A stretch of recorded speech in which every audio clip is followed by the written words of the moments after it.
जैसे सपोज़ करें ये आपके पास डेटा मौजूद है, ठीक है, और सबसे टॉप पर जो रिकॉर्ड है 7369, इस एम्प्लॉय की सैलरी है 800। आपने लिखा update EMP set sal equal to 2000 where employ number equal to 7369। हमने उसकी सैलरी कितनी कर दी? 2000। चेक कर लेते हैं हम।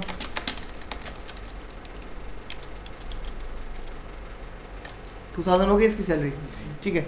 अब हमने लिखा डिलीट EMP और वेयर क्लॉज हमने लगाई नहीं। क्या किया इसने? पूरा टेबल में जो भी रिकॉर्ड था वो ख़त्म हो गया, डिलीट हो गया। हमने इसको रोल बैक किया तो हमें क्या फ़ायदा हुआ कि हमारा डेटा वापस आ गया, लेकिन वो जो हमने स्टेटमेंट परफॉर्म की थी वो भी रिवर्स हो गई, अंडू हो गई। तो इसके लिए हम सेव पॉइंट यूज़ करते हैं। सेव पॉइंट कैसे यूज़ करेंगे कि वही स्टेटमेंट दोबारा से देखते हैं। 7369 ये एम्प्लॉय है और हम लिखा update EMP set sal equal to 2000 where employ number equal to 7369। इस एम्प्लॉय को हमने अपडेट कर दिया और अब हमने इसको दोबारा से चेक किया कि अब किसकी सैलरी कितनी है। तो इसकी सैलरी जो है वो 2000 हो गई है। अब हम मज़ीद कोई काम करने से पहले बेहतर तो यही है आप कमिट कर दें, ठीक है, फिर तो इशू आएगा नहीं। लेकिन हमारे पास एक ऑप्शन जो सेव पॉइंट का है वो क्या करता है, अगर मैं यहाँ लिख दूँ सेव पॉइंट और सेव पॉइंट का आप कोई भी नाम रख दें, जैसे हमने रख दिया after update save point created, ठीक है। अब अगर आप कोई DML परफॉर्म करते हैं, जैसे मैंने लिखा डिलीट EMP, तमाम रिकॉर्ड्स डिलीट हो गए। अब अगर मैं रोल बैक लिखूंगा अभी भी वही काम करेगा, ये तमाम रोल बैक कर देगा, लेकिन मैंने लिखा रोल बैक 2 और सेव पॉइंट का नाम क्या है? पहले डेटा देख लें क्या हुआ है डेटा के साथ। सेलेक्ट स्टैटिक फ्रॉम EMP, तमाम डेटा ख़त्म हो चुका है। अब मैंने लिखा रोल बैक 2, सेव पॉइंट का नाम आफ्टर अपडेट। तो इसका मतलब क्या है? सेव पॉइंट क्या चीज़ है? आपकी ट्रांजैक्शन के अंदर मार्कर्स या पॉइंट्स क्रिएट कर देता है और आप स्पेसिफिक पॉइंट तक वापस जा सकते हैं। अगर आप ये नहीं करेंगे तो वो जितनी भी आपने DML परफॉर्म किए तमाम की तमाम रिवर्स हो जाती हैं। तो अब हम डेटा देखते हैं, सेलेक्ट स्टैटिक फ्रॉम EMP। तो डेटा भी हमें मिल गया और उससे पहले जो आपने ट्रांजैक्शन परफॉर्म की थी वो ट्रांजैक्शन भी मिल गई। क्या किया इसने? आपके 15 रिकॉर्ड्स थे और आपने जैसे एक्सपर्ट्स करेंगे एक रिकॉर्ड ऐड कर दिया, कितने हो गए? 16 हो गए। अब आपने सेव पॉइंट क्रिएट किया, उसका नाम रख दिया A का मतलब क्या है? यहाँ तक 16 रिकॉर्ड टेबल में मौजूद है। अब आपने डिलीट की स्टेटमेंट चलाई और तमाम रिकॉर्ड डिलीट हो गए, 16 रिकॉर्ड डिलीट। अब रोल बैक लिखा तो क्या करेगा? यहाँ पर ले आएंगे, तो हमने लिखा रोल बैक टू A, मतलब यहाँ तक का डेटा जो है वो रोल बैक करोगे, यानी कि ये चीज़ जो है वो ख़त्म हो जाएगी और यहाँ तक वो आ जाएगा। तो हमारी जो स्पेसिफिक जो हमने DML परफॉर्म की थी हम उसको रोल बैक कर सकते हैं अगर आपने सेव पॉइंट क्रिएट किया। अगर नहीं किया तो फिर ऐसा नहीं हो सकता। लेकिन इसका बेहतर हल क्या है कि आप कमिट करके मज़ीद DML परफॉर्म करें, ठीक है, ताकि ये इशू ही ना आए। सेव पॉइंट की लिमिट नहीं है, सेव पॉइंट आप बनाना चाहें जितने बना सकते हैं, ठीक है, लेकिन सेव पॉइंट की लाइफ कितनी है? आपने रोल बैक कर दिया या आपने कमिट कर दिया, ख़त्म, ठीक है। जाहिर है अब ट्रांजैक्शन सेव हो गई तो अब आपको सेव पॉइंट की ज़रूरत नहीं, रोल बैक हो गई तब भी ख़त्म हो गई। तो आप मल्टीपल सेव पॉइंट क्रिएट कर सकते हैं, ठीक है, लेकिन उनकी लाइफ क्या है? आपकी ट्रांजैक्शन कंप्लीट होने के तक की है, यानी कि आप यहाँ तो रोल बैक कर देंगे या तो कमिट कर देंगे, सेव पॉइंट ख़त्म हो जाएंगे। नहीं, आप एक वक्त में किसी एक लोकेशन पे जाएंगे ना, जैसे कि आपके पास 15 रिकॉर्ड थे, आपने इंसर्ट किया एक नया रिकॉर्ड, ठीक है, कितने हो गए?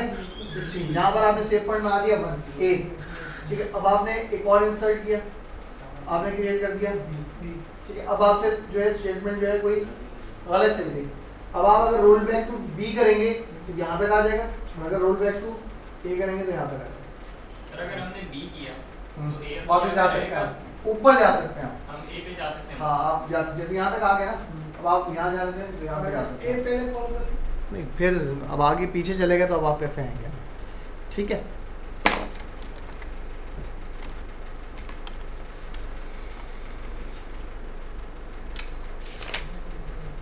ये जो आपके पास बुकिंग है फंडामेंटल, इसके नीचे डिटेल नहीं है। इसके नीचे जो चैप्टर जो आप पढ़ा रहे हैं जैसे टाइप्स ऑफ जॉइंट है, कोई भी उसमें जो डिटेल आ रही है, वो आपके पढ़ने की है, वो मेरे पढ़ने की थोड़ी। ये आपने हमें स्लाइड शो दिया था।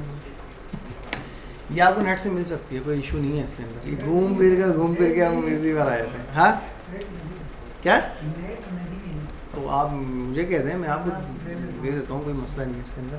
सर ये कोई मतलब हार्ड कॉपी नहीं है इसकी? नहीं, इसकी अब नहीं आ रही इसकी कॉपी हमारे पास। तो इसलिए तो बाजार में बड़ी अवेलेबल है कहीं? देखिए, इसको आप जो है ऐसा करो ना,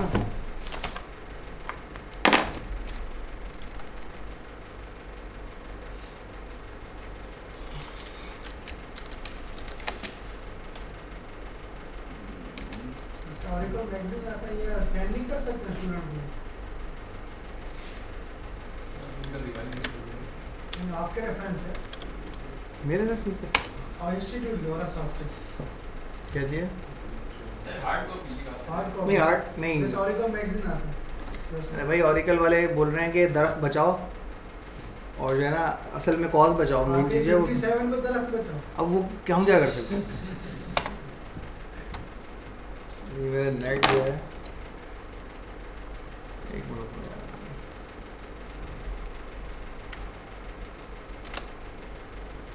ठीक है, ये भी वही एग्जांपल दिखा रहा है। अपडेट की स्टेटमेंट चलाई आपने कोई भी, और देन सेव पॉइंट क्रिएट कर दिया, इंसर्ट चलाया, गलत इंसर्ट हो गया तो आप इसको रोल बैक कर सकते हैं इस सेव पॉइंट। ये काम इसमें है। अब इसमें ये ऑप्शन आपको बता रहा है इम्प्लिसिट ट्रांजैक्शन प्रोसेसिंग, कि जैसे आपने कोई ट्रांजैक्शन परफॉर्म की तो इम्प्लिसिटली ट्रांजैक्शन कैसे आपकी कमिट या रोल बैक हो जाएगी खुद ब खुद, कैसे ऐसा हो सकता है? ऑटोमेटिक कमिट आपका, अगर आपने कोई इंसर्ट किया है या अपडेट किया है या डिलीट किया है, और अगर आपने उस दौरान में कोई डीडीएल स्टेटमेंट इशू कर दी, डीडीएल स्टेटमेंट यानी कि क्रिएट, ऑल्टर, ड्रॉप, ट्रंकेट वगैरह टाइप की आपने कोई स्टेटमेंट चला दी तो ऑटो कमिट हो जाएगा। मतलब मैंने रिकॉर्ड डिलीट किया है, अब मैं जब कमिट करूँगा तो वो सेव होगा, रोल बैक करूँगा तो कैंसिल हो जाएगा। लेकिन अगर मैंने एक रिकॉर्ड डिलीट किया है और उस सेशन से ही मैंने एक डीडीएल स्टेटमेंट इशू कर दी, यानी कि हमने कोई नया टेबल बना दिया, कोई ऑल्टर की स्टेटमेंट चला दी, देन क्या करेगा, उससे पिछला डेटा क्या है, ऑटोमेटिकली सेव हो जाएगा। क्यों? क्योंकि डीडीएल आपकी या डीसीएल जो है ये ऑटोमेटिकली कमिट हो जाती है। जब ये ऑटो कमिट होंगी तो इस दौरान में इसी सेशन से, करंट सेशन से अगर आपने कोई और डीएमएल परफॉर्म की होगी तो वो तमाम सेव हो जाएंगी। इस तरह से डीसीएल आपकी ग्रांट और रिवोक हैं, ये दोनों आगे आएंगी, ये तो नेक्स्ट चैप्टर में आ जाएगी आपकी। इसी तरह से अगर आपने नॉर्मल एग्जिट किया है एसक्यूएल प्लस से, यानी कि अगर मैंने एक ट्रांजैक्शन परफॉर्म की है, रिकॉर्ड डिलीट किया है, अपडेट किया है या इंसर्ट किया है, और उसके बाद आपने एग्जिट लिख दिया, तो एग्जिट जो है वो खुद ब खुद लिखा गया, आपने खुद लिखा है ना अपने होश आवाज़ में। उसका मतलब क्या है, वो ट्रांजैक्शन भी सेव हो जाएगी। यानी कि मैंने एक दो रिकॉर्ड डिलीट कर दिए, अब मैंने सेव नहीं किया, मैंने एग्जिट लिख दिया, एसक्यूएल प्लस तो बंद हो गया, ट्रांजैक्शन क्या हुई, सेव हो जाएगी अगर आपने एग्जिट लिखा है। हाँ, अगर यहाँ से बंद हो जाए, ठीक है, ये गलती से भी हो जाता है, ठीक है, एग्जिट जो है वो गलती से नहीं होता, ठीक है। या फिर सिस्टम आपका क्रैश हो जाए, रीस्टार्ट हो जाए, लाइट चली जाए, तो कॉमन मसला है, इस टाइप की कोई चीज़ें हो तो इसमें क्या होगा, आपने ट्रांजैक्शन खुद तो अभी फाइनलाइज की नहीं है, वो क्या होगा, वो रोल बैक हो जाएगी। अगर आपने कोई अपडेट की स्टेटमेंट चलाई है, ठीक है, और आप स्कॉट से कनेक्ट थे, और देन अब आपने कमांड लिख दी HR से कनेक्ट होने के लिए, कनेक्ट HR/HR, तो अब क्या होगा, वो भी वो रोल बैक नहीं होगा, तब भी वो कमिट हो जाएगा क्योंकि आपने खुद लिखा है, खुद लिख रहे हैं ना आप, सेशन चेंज किया है। सेशन आप चेंज कर रहे हैं तो उसमें भी वो कमांड जो है, वो जो भी ट्रांजैक्शन है वो ऑटोमेटिकली सेव कर देगा।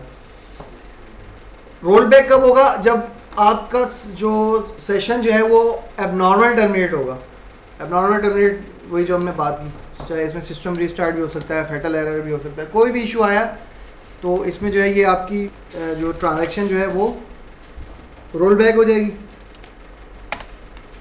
State of the data before commit और रोल बैक, यानी कि अगर आपने कोई भी स्टेटमेंट परफॉर्म की है तो वो डेटा जो है बिफोर कमिट और रोल बैक के क्या होता है, फर्स्ट करें एक एम्प्लॉय था जिसका नंबर था 7788, ठीक है, और उसकी सैलरी 500 है और आपने उसकी सैलरी कर दी 1000, सेव नहीं किया यानी कि कमिट नहीं किया और रोल बैक नहीं किया, ठीक है।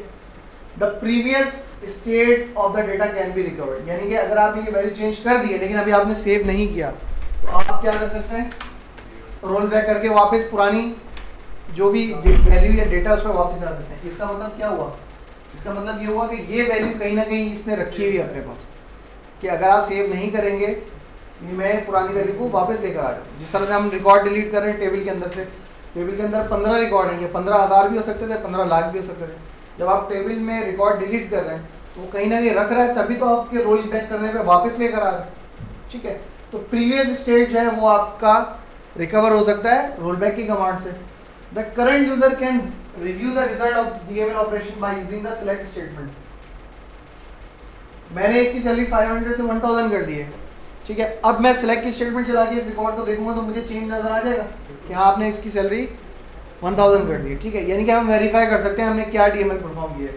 Other users can not view the results of the DML operations by the current user. इसके अलावा जो सेशन से मैं कनेक्ट हूँ, मेरे सेशन के अलावा अगर मैंने एक और सेशन खोल लिया या किसी और ने किसी और मशीन से एक्सेस किया, इसको ये वैल्यू नज़र नहीं आएगी फिलहाल। इसको क्या वैल्यू नज़र आएगी, बिफोर जो है इमेज या बिफोर जो है या प्री मॉडिफाइड डेटा भी हम इसको कहते हैं, ये डेटा इसको नज़र आएगा। और plus the affected rows are locked, ये रिकॉर्ड जो है जो कि कौन सा 7788 का, the affected rows are locked, other users can not change the data in the affected rows. दूसरा कोई यूजर इसको देख तो सकता है और देख भी क्या सकता है ओल्ड वैल्यू, ठीक है, लेकिन इसको चेंज नहीं कर सकता जब तक ये यूजर इसको ट्रांजैक्शन को फाइनलाइज नहीं करेगा, या तो सेव करे या तो कैंसिल करे। कितनी देर तक, चाहे जितना भी टाइम लगा, इसके अंदर कोई लिमिट नहीं है। State of the data after commit, यानी कि अब मैंने इसकी 500 सैलरी को 1000 कर दिया था, अब 1000 हो गई और मैंने अब कमिट लिख दिया, ठीक है। तो data changes are made permanent in the database, आपने जो चेंज किया अब ये परमानेंटली सेव हो गया, ठीक है। अब जो है previous state of the data is permanently lost, ये इमेज जो है अब आपका लॉस हो चुका है। लेकिन एज अ डीबीए जब हम एडमिनिस्ट्रेशन में जाएंगे तो हमें पता चलेगा कि अगर आपने गलती से सेव कर दिया है तो आपके पास एक लिमिटेड टाइम होता है कि आप उस डेटा को फिर भी वापस ला सकते हैं कमिट करने के बाद भी, लेकिन एसक्यूएल लेवल तक ये पॉसिबल नहीं, ठीक है। इसी वजह से उसने कह दिया कि previous state of the data is permanently loss. अब आपने कमिट कर दिया, अब आप इसको वापस नहीं ला सकते। All users can view the results, अब जितने भी यूजर्स हैं आप समेत वो भी अब इस वैल्यू को देख सकते हैं कि ये वैल्यू आ चुकी है। Locks on the affected rows are release, वो जो लॉक्स लगे हुए थे, ठीक है, किस वजह से लगे थे, क्योंकि आपने कोई चेंजेस की थी, ट्रांजैक्शन कंप्लीट नहीं हुई, ट्रांजैक्शन अब क्योंकि कमिट कर दिया कंप्लीट हो गई आपकी, तो अब दूसरे यूजर्स जो हैं क्योंकि उन पे लॉक्स खत्म हो गए हैं तो those rows are available for other users to manipulate. अब दूसरे यूजर्स जो हैं उन पर डीएमएल परफॉर्म कर सकते हैं। All save points are erased, save point जितने भी थे तमाम खत्म हो गए आपके।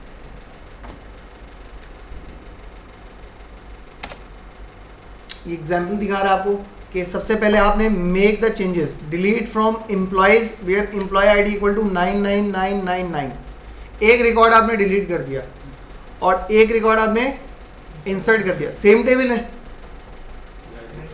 एक एम्प्लॉयज़ का टेबल एक डिपार्टमेंट्स का, लेकिन ट्रांजैक्शन आपकी एक ही चल रही है। क्योंकि हमने लास्ट टाइम बात की थी कि एक ट्रांजैक्शन में आप मल्टीपल डीएमएल परफॉर्म कर सकते हैं, और देन आपने कमिट किया तो अब ये दोनों चेंजेस जो हैं परमानेंटली सेव हो जाएंगी। State of the data after roll back, अगर ये सिनेरियो और आपने जैसे कि 500 वैल्यू थी और आपने 1000 कर दी और आपने कमिट नहीं बल्कि रोल बैक कर दिया, तो रोल बैक करने से क्या होगा, प्रीवियस वैल्यू जो है वो वापस आ जाएगी, ठीक है, और लॉग्स जो है वो आपके खत्म हो गए। प्रीवियस वैल्यू तो ऑलरेडी दूसरे यूजर्स को नजर आ रही है, ठीक है, तो आप उनको वही नजर आ रही होगी, और प्लस लॉग्स क्योंकि खत्म हो गए तो इसका मतलब क्या है, दूसरे यूजर्स अब इस पे काम कर सकते हैं। यानी कि ट्रांजैक्शन कंप्लीट हो, चाहे कमिट हो या रोल बैक, चाहे ऑटोमेटिक हो या मैनुअल हो, तो उसके बाद में जो है आपका डेटा जो है अब दूसरे देख भी सकते हैं और दूसरे उन पर काम भी कर सकते हैं।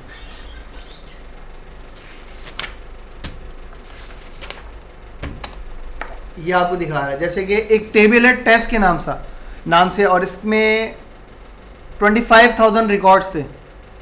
आपने गलती से जो है ये टेबल डिलीट कर दिया, ठीक है, 25,000 रिकॉर्ड्स जो हैं वो डिलीट हो गए। रोल बैक किया, क्या हुआ? वापस आ गए। तो इसका मतलब क्या हुआ? ये 25,000 रिकॉर्ड्स इसने कहीं ना कहीं तो स्टोर करके रखे हैं ना, क्योंकि जब आप रोल बैक कर रहे हैं तो ये वापस भी लेकर आ रहे हैं। और देन रोल बैक किया तो 25,000 रिकॉर्ड वापस आ गए। अब आपने उसमें से जो स्पेसिफिक रिकॉर्ड डिलीट करना था, आपने उसकी आईडी बताई, डिलीट कर दिया। आईडी क्या थी इसकी? 1000। जब आपने डिलीट करने के बाद रिजल्ट देखा तो अब वो मौजूद नहीं है, देन आपने इसको कमिट कर दिया। एक चीज़ हमने लास्ट क्लास में पढ़ी थी, ट्रंकेट। दोबारा देखें, सेलेक्ट स्टैटिक फ्रॉम कैट, और इसमें हमारे पास डिफरेंट टेबल्स मौजूद हैं। इसमें से एक टेबल है टैब 20 के नाम से, डिस्क्राइब टैब 20। सेम वही स्ट्रक्चर है जो कि EMP का टेबल का है, और हमने चेक किया इसमें नंबर ऑफ रिकॉर्ड्स कितने हैं।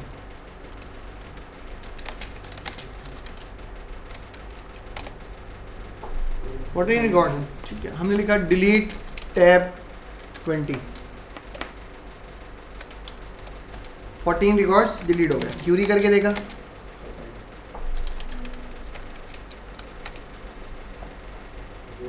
कोई भी इसमें रिकॉर्ड नहीं है, लेकिन क्योंकि ये DML ऑपरेशन है तो हमने इसको रोल बैक कर दिया और देन दोबारा कंफर्म किया कि इसमें डेटा है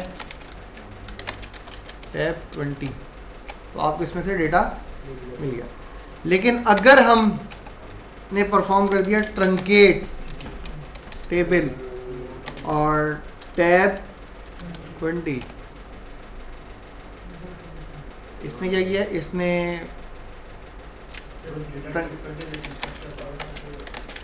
टैब 20 टेबल का डेटा परमानेंट इरेज करने के लिए आप ट्रंकेट की स्टेटमेंट चलाते हैं, स्ट्रक्चर मौजूद रहता है। स्ट्रक्चर मौजूद है, खाली हो गया टेबल, ठीक है। वो तो डिलीट भी काम कर रहा था, ये भी काम कर रहा है, तो फर्क क्या हो गया दोनों में?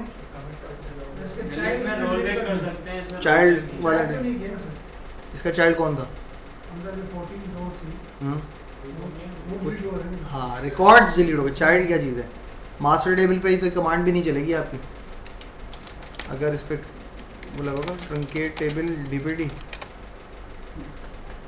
मास्टर टेबल जो है उस पर तो आप ये कमांड नहीं चला सकते कि उस पर कंस्ट्रेंट लगे हैं, उसकी डिटेल मौजूद है। बात वही आ गई कि आप टेबल डिपार्टमेंट्स ख़त्म कर रहे हैं, उसमें तो एम्प्लॉयज़ काम करते हैं, तो पहले यहाँ तो एम्प्लॉयज़ ख़त्म करें, देन आप इसमें जो है चेंजेस करें। अच्छा, तो ट्रंकेट की स्टेटमेंट क्या है? वो DDL स्टेटमेंट है। जो भी DDL स्टेटमेंट है वो ऑटो कमिट होती है, ठीक है। इसमें से एक चीज़ अभी हमने देखी है सिर्फ ट्रंकेट, बाकी जो है वो नेक्स्ट चैप्टर में आएंगी, क्रिएट वगैरह। फ्लैशबैक क्या? 10G में ना, SQL में नहीं है, लेकिन वो मसला जो है वो ये है, SQL के अंदर नहीं है वो फ्लैशबैक का फीचर, वो 10G के अंदर है, ठीक है। PL में भी नहीं है वो एडमिन 1 में, ठीक है। अच्छा, एक और फीचर पे हम बात कर लेते हैं, वैसे उसकी ज़रूरत तो नहीं है, कि जैसे आपके पास एक टेबल पड़ा हुआ है, select count static from tab 20 underscore old के नाम से एक टेबल पड़ा हुआ है, ठीक है, 14 रिकॉर्ड्स, और हमने इस पर क्यूरी भी परफॉर्म करके दी, टैब 20 अंडरस्कोर ओल्ड, ठीक है। अच्छा, 14 रिकॉर्ड इसमें मौजूद हैं, और मैंने लिखा drop table tab 20 underscore old. Drop जो है वो भी DDL स्टेटमेंट है। ड्रॉप की स्टेटमेंट का मतलब क्या है? टेबल का डेटा प्लस स्ट्रक्चर जो है वो परमानेंट जो है वो ख़त्म कर दो, ड्रॉप कर दो। और जब हमने ये स्टेटमेंट चलाई, ये टेबल ड्रॉप हो गया। नाम क्या था इस टेबल का? अब हमने लिखा select static from tab 20 underscore old. कितने रिकॉर्ड्स आएंगे?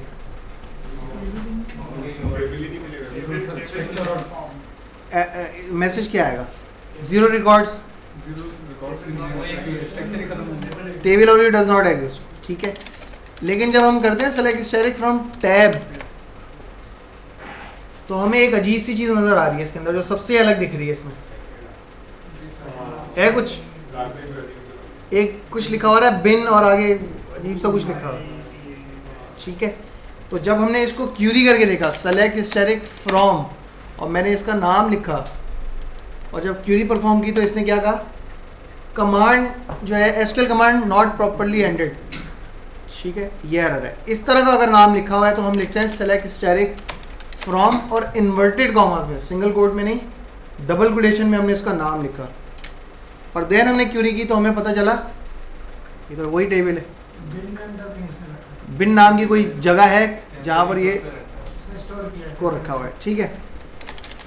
अच्छा, एक और टेबल भी शायद हमारे पास मौजूद है फ्रॉम कैट, अगर हम SQL ये एग्जिट कर देंगे तो जब भी ये रहेगा। हाँ देखें डिस्क्राइब टैब 1, एक टैब 1 भी मौजूद है।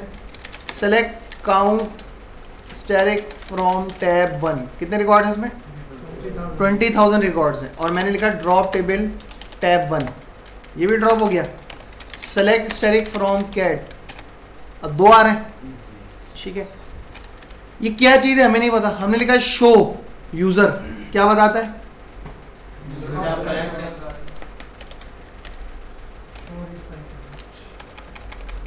शो रिसाइकिल बिन पूरा लिख सकते थे आप, लेकिन शॉर्ट में आपने लिखा शो रिसाइकिल।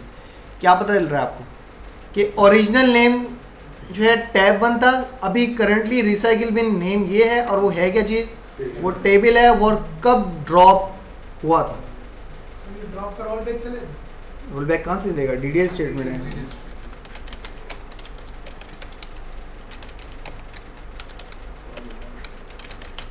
तीन बार कर दिया मैंने, ठीक है। Select static from cat show recycle बिन,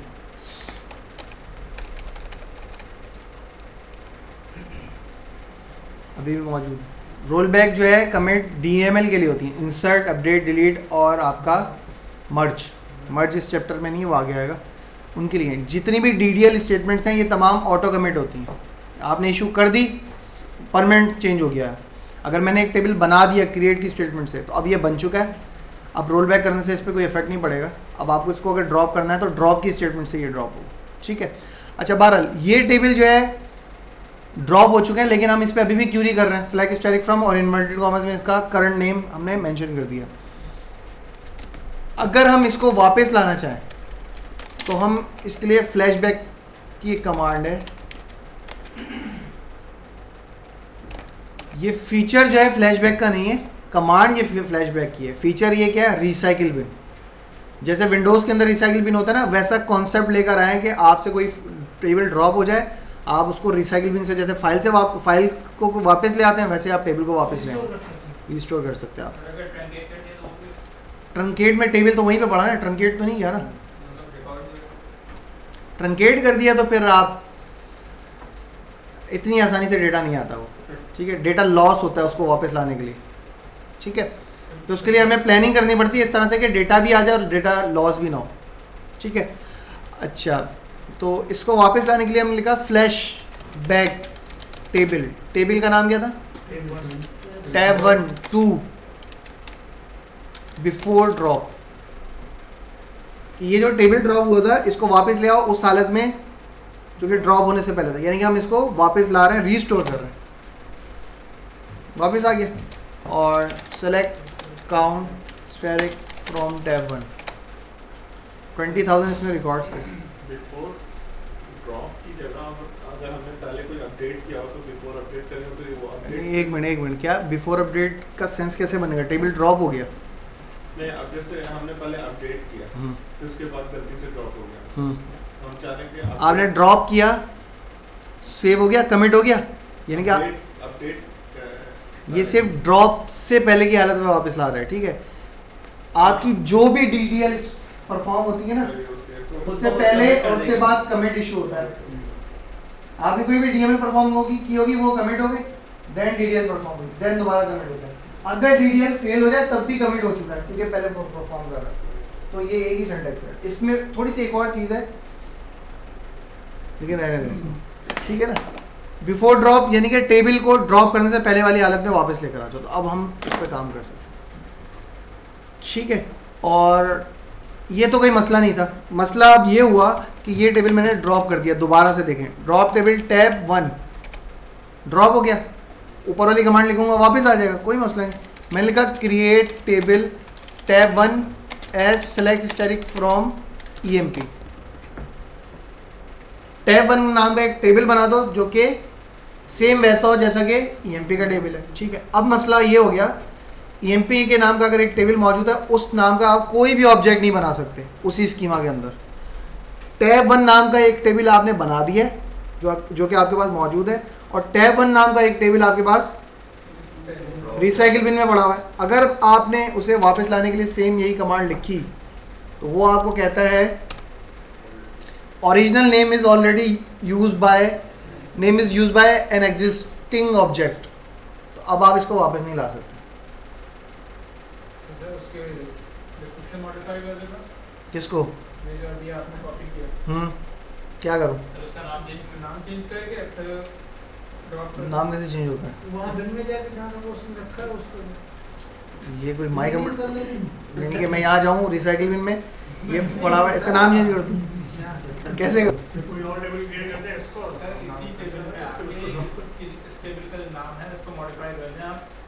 कौन से टेबल को? जो करंट है। नया बना है, करंट जो टेबल भी नया में बनाया आप। देखिए हमारे पास दो ऑप्शंस हैं, एक ये कि हम करंट टेबल को रीनेम कर दें, ठीक है, एक ऑप्शन ये है। और हमारे पास जो इससे बेहतर ऑप्शन है वो ये है कि हम जो रिसाइकिल बिन से टेबल ला रहे हैं ना, इसको कहेंगे तुम वापस आओ लेकिन इस नाम के साथ आओ वापस। तो दो ऑप्शन हैं हमारे पास। जैसे कि अगर मैं लिखूँ रीनेम टैब 1 बनाया था हमने अभी, rename tab 1 to tab X या कोई भी नाम रख दिया, इसको रीनेम कर दिया मैंने। अब फ्लैश बैक करूँगा तो वो वापस आ जाएगा, ठीक है। लेकिन हमने इसका नाम रखा rename tab X to tab 1, वापस लेकर आ गया। ऐसा नहीं करना हमें, ठीक है। हम ये चाह रहे हैं कि उसको रीनेम करके लेकर आए। तो हमने लिखा flash back table tab 1 to before drop, फिर नहीं आया, क्या मसला है? इसको करना पड़ेगा। अब हमने लिखा रीनेम टू कि इसको वापस लेकर आओ, लेकिन किस नाम के साथ? हमने लिखा टैब 1 अंडरस्कोर कोई भी नाम रख दिया, जैसे वो टैब 20 ओल्ड रखा था वो इसी वजह से रखा हुआ, टैब 1 अंडरस्कोर ओल्ड, यानी कि आपने इसका नाम चेंज कर दिया। अब ये टेबल किस नाम से आ गया? Tab 1 describe tab 1 underscore old, ये टेबल आ गया और ये इसका डेटा भी आ गया इसका, ठीक है। जितने भी रिकॉर्ड मौजूद हों, इससे इसकी कमांड के ऊपर कोई इफेक्ट नहीं पड़ेगा। यानी कि ये नहीं कि अगर एक टेबल के अंदर एक रिकॉर्ड है तो वो 1 सेकंड में आ रहा है और 1 करोड़ रिकॉर्ड है तो वो 1 घंटा लगा रहा है, ऐसा नहीं है। क्यों? क्योंकि ऑरिकल का ये जो रिसाइकिल बिन का फीचर है वो बैक पे ये काम करता है। आप जिस टेबल को ड्रॉप करते हैं ना, ये 10G का फीचर है, इससे पहले नहीं था, उससे पहले नहीं कर लिएगा आपने, ड्रॉप कर दिया तो ख़त्म, अब वो वापस नहीं आएगा आपका टेबल, ठीक है। तो करता ये क्या है कि टेबल जिसको आप ड्रॉप करते हैं ना, वो एक्चुअली ड्रॉप नहीं करता, उसको रीनेम करके बिन के नाम से अपने पास रख लेता है। तो जब आप उसको फ्लैशबैक की कमांड चलाते हैं तो वो एक्चुअली क्या कर रहा है, रीनेम की कमांड चलाकर उसको वापस उस नाम से लेकर आया था। तो इससे डेटा के ऊपर, डेटा जितना भी है उससे कोई असर नहीं पड़ता, आपका इफेक्ट नहीं पड़ता, क्योंकि वो कहीं से डेटा उठा नहीं रहा, वो सारा का सारा डेटा वहीं पड़ा हुआ है और वो जो है उसको सिर्फ रीनेम करके वापस लेकर आ रहा है। तो ये कॉन्सेप्ट इसके अंदर काम कर रहा है। ये सिर्फ और सिर्फ ड्रॉप के लिए, ट्रंकेट के लिए नहीं है। ट्रंकेट अगर आपने कर दिया ख़त्म, अब आप नहीं ला सकते इसको, वो फिर DBA लेवल पे चली जाएगी बात कि अब आप उसको बोलेंगे कि इसको सही करो। अच्छा, statement level roll back. Statement level roll back जो है ये आपको ऑटोमेटिकली काम कर रहा होता है, हमें इसको देखने की भी हमें ज़रूरत नहीं आती। होता ही है कि आपने कोई भी DML परफॉर्म की, लेट्स सपोज आपने जैसे ये अपडेट की स्टेटमेंट परफॉर्म की, सैलरी चेंज कर दी, ठीक है। अब आपने इसके बाद कोई और स्टेटमेंट परफॉर्म की और उसमें किसी भी वजह से कोई एरर आ गया, तो अगर एरर आया तो वो जो है सिर्फ उस स्टेटमेंट की लिमिट तक है कि भाई इसमें ये प्रॉब्लम है, जो भी रीज़न हो सकता है। प्रॉब्लम क्या हो सकती है? आपने जैसे कि एक एम्प्लॉय की सैलरी की 500 से 1000 कर दिया, कोई इशू नहीं, हो गया। अब आप एक एम्प्लॉय नंबर है जिसका डिपार्टमेंट नंबर 10 है, आप उसका नंबर जो है 12 कर रहे हैं, 12 तो मौजूद ही नहीं, एरर आ गया, ये एरर हो सकता है। आप किसी का डिपार्टमेंट नंबर जो है सेट कर रहे हैं या डिप्टी टेबल के अंदर 100 रख रहे हैं, एरर दे देगा। लिमिट जो है 2 डिजिट तक की है, आप 3 दे रहे हैं। आप डिपार्टमेंट नंबर 10 को डिलीट करें डीबीटी के टेबल से, वो कहेगा भाई इसकी तो डिटेल मौजूद है, कोई भी एरर हो सकता है। तो ये जो एरर आ रहा है वो सिर्फ इस स्टेटमेंट की लेवल तक का है, पिछली स्टेटमेंट जो आपने इससे पहले परफॉर्म की है उस पर इसका कोई इफेक्ट नहीं पड़ता, वो स्किल रहती है। क्योंकि ओरेकल क्या कर रहा है, the Oracle server implement N implicit save point, automatically भी वो सेव पॉइंट बना रहा होता है बैक पे कि अगर आपने कोई ट्रांजेक्शन परफॉर्म की है और उसमें कोई इशू आ जाए तो सिर्फ इसको मैं रोल बैक कर दूंगा खुद ब खुद, पिछली कोई ट्रांजैक्शन परफॉर्म की इसकी सेहत पे कोई असर नहीं पड़ना चाहिए। तो ये काम ऑटोमेटिकली इसके अंदर हो रहा होता है। और ये आ रहा है ना जैसे all other changes are retain, वही बात कि आपने कोई इशू अगर आ गया है इस तरह का तो पिछली स्टेटमेंट पे किसी भी किस्म का कोई इफेक्ट नहीं है, वो आप कंटिन्यू कर सकते हैं आगे। और अगर आप ट्रांजैक्शन को खुद से कंप्लीट करना चाह रहे हैं तो आप कमिट करते हैं या फिर रोल बैक कर देते हैं, या तो आप सेव करेंगे या तो आप कैंसिल कर देंगे इसे।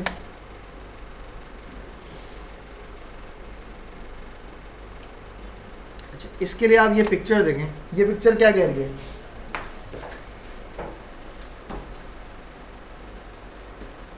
अच्छा, इसमें थोड़ा सा ये एक्स्ट्रा चीज़ हमें बताई है, ये हमने काम किया नहीं है।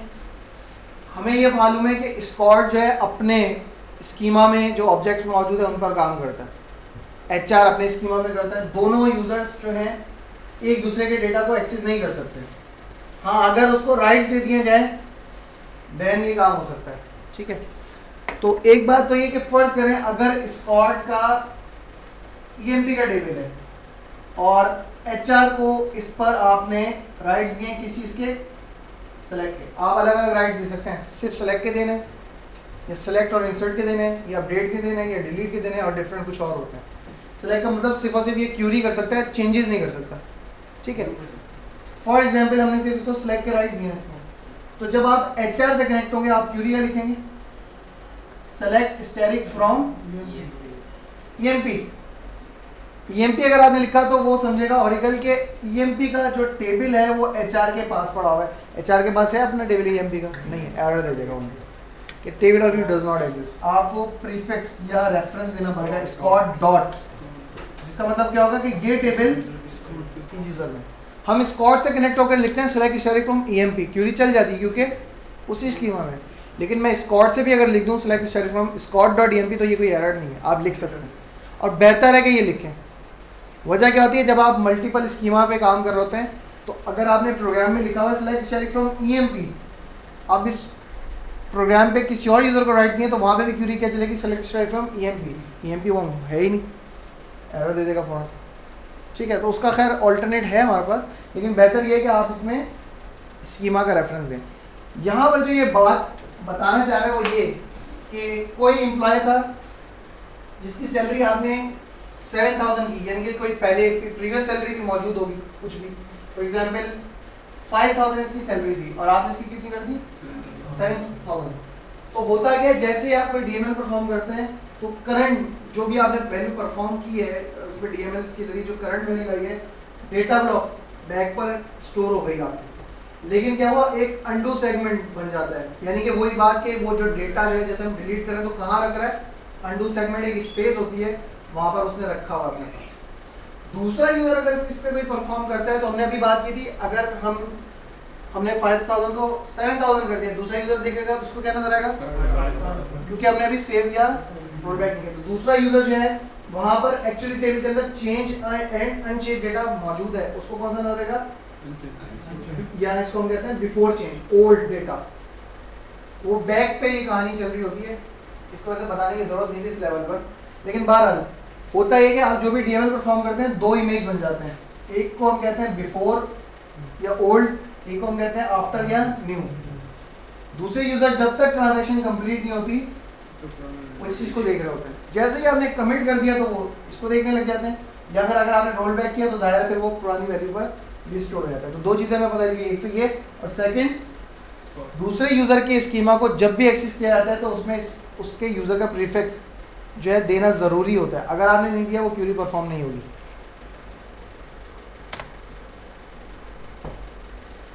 ये चैप्टर हमारा एंड हो गया, छोटा सा था बिल्कुल, ठीक है।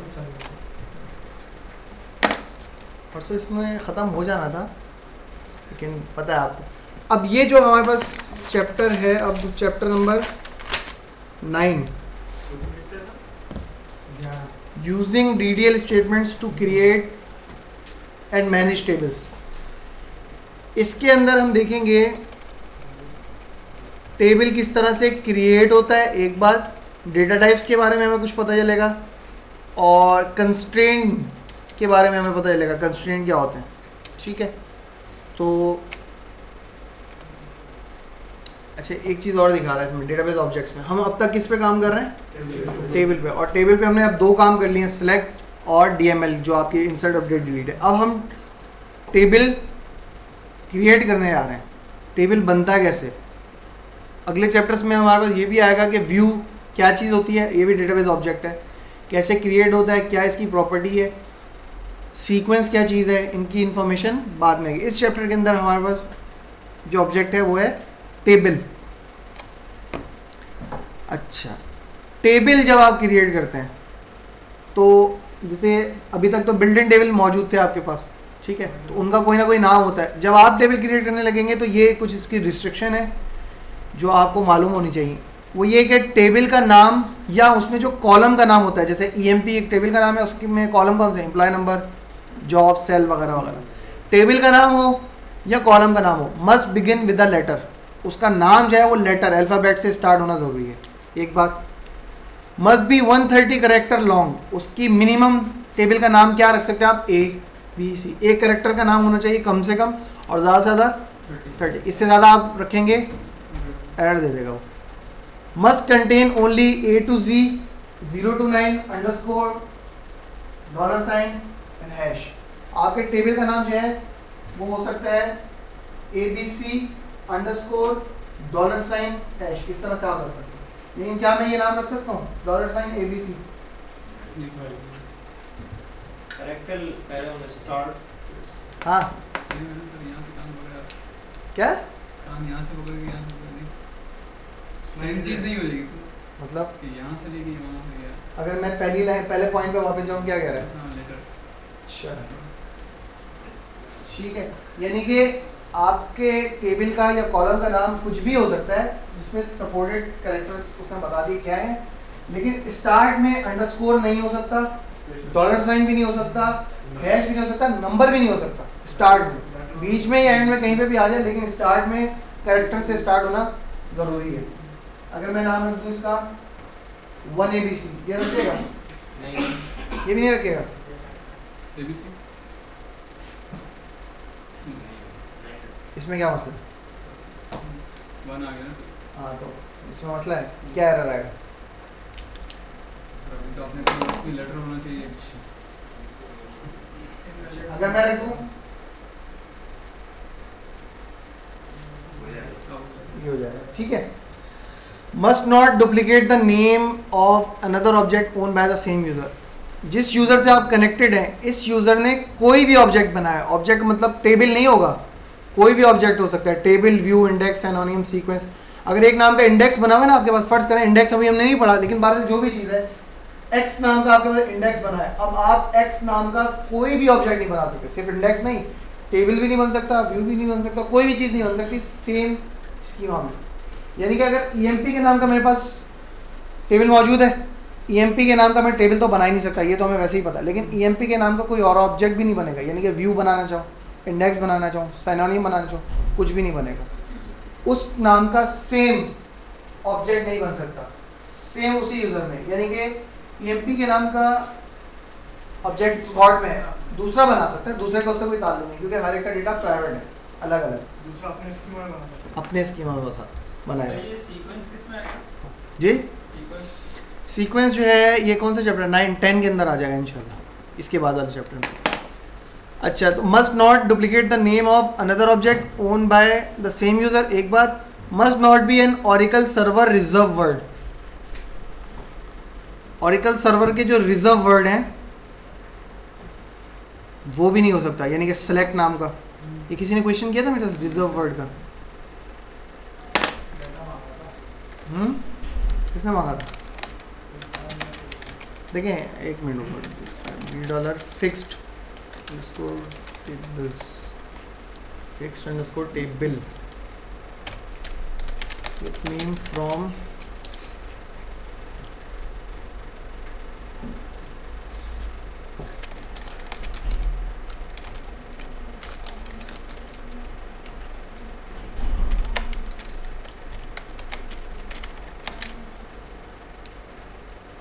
फिक्स्ड के नाम से, कोई एग्जैक्टली मुझे नाम याद नहीं है उसका, फिक्स्ड के नाम से होता है खाली,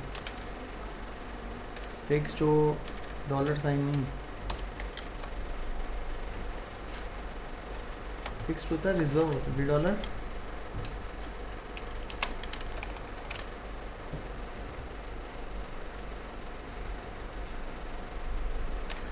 फिक्स्ड नहीं, reserve,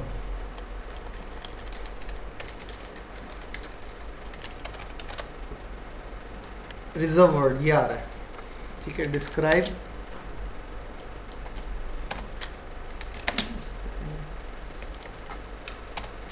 select keyword from $, reserve word एक ऐसा व्यू आपके पास मौजूद है जिसके अंदर select keyword, select keyword from this, ये वो कीवर्ड्स हैं जो कि रिजर्व है, इस नाम का आप कॉलम या टेबल नहीं बना सकते, ठीक है। जाहिर है डेटा टाइप टेबल नाम का आप टेबल नहीं बना सकते, सेलेक्ट नाम का आप टेबल नहीं बना सकते, फ्रॉम नाम का नहीं बना सकते, वेयर नाम का नहीं बना सकते, और डिफरेंट आपको नजर आ रहे होंगे जो कि इसके क्या है, रिजर्व है। जाहिर है वो प्रोग्रामिंग में यूज़ कर रहा है, आप उसको उस नाम से बना रहे हैं तो वो आपको नहीं बनाने देगा, वो आपको एरर दे देगा। तो ये तमाम वो पूरी लिस्ट है, कितने ऑब्जेक्ट्स हैं, ये तकरीबन 1100 से ऊपर है, ये आप इसको नोट करना चाहें तो नोट कर सकते हैं। Select keyword from $, reserve word, इसको नमाज के बाद कंटिन्यू करते हैं, इससे बंद होता है।